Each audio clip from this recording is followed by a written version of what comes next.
All right. What do you see on the whiteboard there? What does that look like? Dice. Looks like dice. Yep. We're going to do a little artwork today, and we're going to see how well this works with my one hand holding a mic. Looks like dice because the story I want to tell you has to do with a guy who took a bit of a gamble in his life. Now, you're going to help me out here and there with this story. First thing I want you to do is help give our friend here a name. What's his name? Bob? Okay. His name is Bob. Yep. This is Bob, and Bob lived at a very big house. This house was actually a farm. And on this farm, he and his dad and his brother raised animals. What animals did they raise? Sheep. Good. That's an easy animal to draw. They raised little sheep. Yeah. This was their big house that they lived at. And for the most part, he was pretty happy. Now, we mentioned he had other family members. Do you remember who his family members were? His dad and a brother. Yeah. So we're going to draw his dad here. Let's do that. And he's an older guy, so he's going to have a nice beard. And we'll give him a turban to wear. There we go. That's his dad.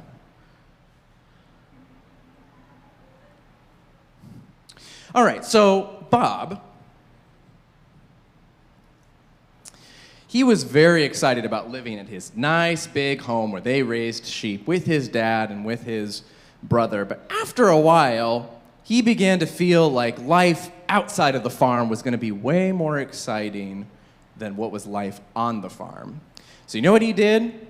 He went up to his dad and he asked for all of the money that he was going to get when his dad died and said, I want it now, and I'm going to go away and live my life. So his dad, very sad about this, gave him the money, and he went off. And do you know what he did with the money? He spent it. What did he spend it on? Well, he spent it on a new hairdo. We'll give him Lincoln's hair. This is what all the cool people in the city were doing. And he also got a nice little soul patch. He grew one of those. And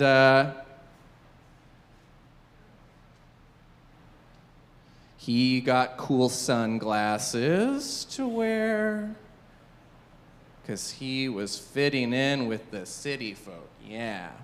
And he also got this really cool necklace that was super expensive. There we go. And he was loving life in the city. It was so great. There was no sheep around. He didn't have to shave any sheep or whatever you do with sheep. He was at the city and he could spend money and eat fancy food and hang out with all these cool people. But then do you know what happened? A famine came.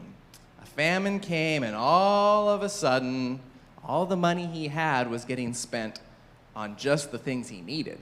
He had to spend with somewhere to live and something to eat. And eventually, all that money, he thought he had so much at the beginning, it was all gone. So he had to sell his necklace. He had to sell his sunglasses.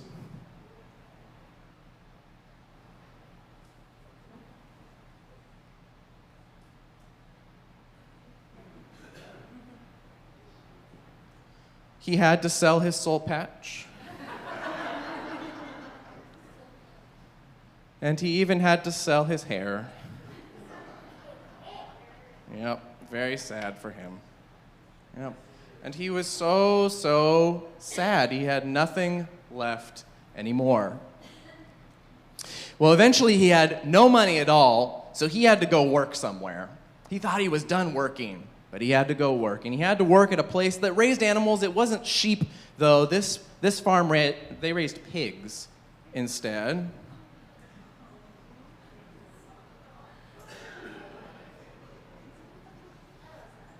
Isn't he cute? There we go. They raised pigs on this farm, and this is how he felt about the pigs. He wasn't happy that he had to go live with them, and you know what he thought? He thought, the pigs have better food to eat than I do. And he got a thought, I could go back. I could go back to my dad, and I could get down on my knees, and I could plead with him, please let me back home, because right now, what he felt was that he was lost. He was lost. But he thought to himself, my dad is probably not going to be very happy. He's actually going to be very angry. He's going to have his fists in the air, and he's going to tell me to get off of my farm. I don't want to see you again. But he worked up the courage. He thought, maybe if I just get on my knees and say, Dad, I'll be your servant instead. You don't have to take me back as a son. I'll just be a servant. Then maybe he'll let me come back home. So he took the long walk home, and he went up the very long driveway that was there. And while he was still a long ways away, he saw his dad. And his dad actually did have his hands out in the air.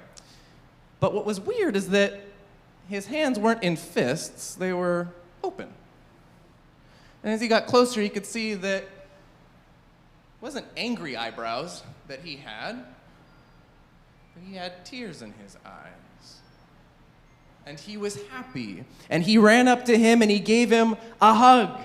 And he said, I'm so happy you're here, son. I'm so happy you're back home. And the son was so happy.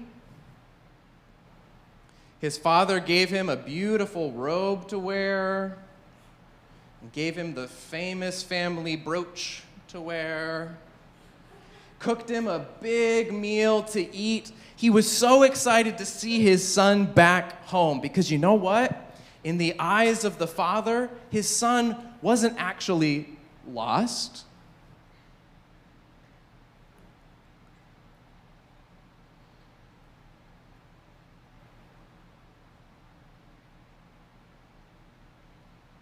In the eyes of the father, his son was loved. When he saw his son coming around the bend, he didn't think about all the things that the son had run off and done. He thought about how much he loved him. And kids, this is exactly what God thinks of you. If you go off and you do something wrong, in fact, maybe you go off for 10 years and you do nothing but wrong things, which is pretty hard to do. But imagine you did, and you decided, maybe I want to come back to God. God is only going to see this about you, how much he loves you. His arms are going to be open, a smile is going to be on his face, and he is going to welcome you home. All right, you can take your cups, and you can go collect your children's offering. Thank you for listening to my story.